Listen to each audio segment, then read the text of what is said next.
Carlos Alcaraz has just matched a Rafael Nadal record that stood untouched since 2019. And the numbers are seriously scary. Is this the clearest sign yet that we're witnessing the beginning of another era of dominance? Welcome back to Lareum, your home for the biggest stories in tennis world. Number 1, Carlos Alcaraz has added yet another trophy to his growing collection, storming to the Qatar Open title in breathtaking fashion. But it wasn't just the victory that grabbed headlines, it was how he did it, facing the talented Frenchman Arthur Fils in the final. Alcaraz delivered a masterclass from start to finish. The scoreline? 6-2, 6-1 the duration. Just 50 minutes from the first game, Alcaraz imposed his rhythm. The forehand was explosive. The return was relentless.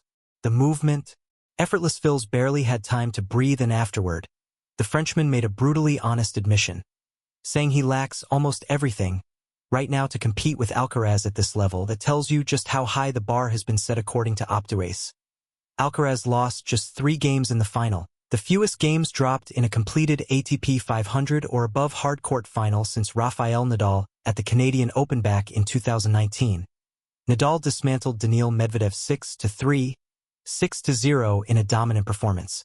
That left the tennis world stunned. Even Medvedev admitted afterward that Nadal was incredible that day, saying he needed to rewatch the match but knew he simply had to do better next time. 7 years later, Alcaraz has now matched that level of final dominance, and that's not just a random statistic, it's symbolic, because whenever Alcaraz's name appears alongside Nadal's in record books, people start asking the same question: is he the true successor?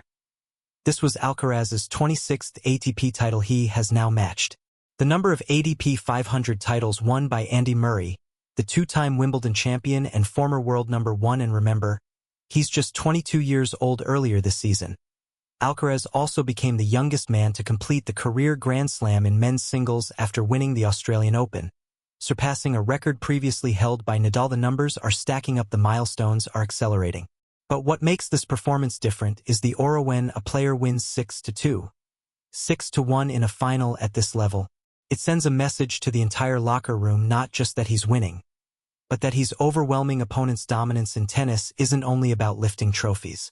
It's about shortening finals.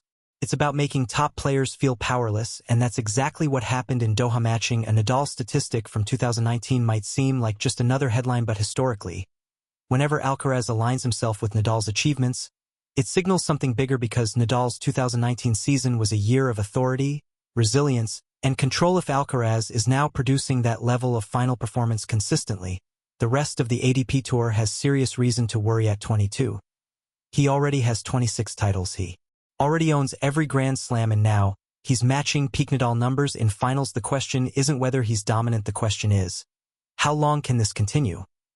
Do you think Carlos Alcaraz is on track to match Rafael Nadal's legacy? Or is it still too early to compare the two? Let me know your thoughts in the comments. If you enjoyed this breakdown, make sure to like, subscribe, and stay tuned to Lareum for more elite tennis analysis.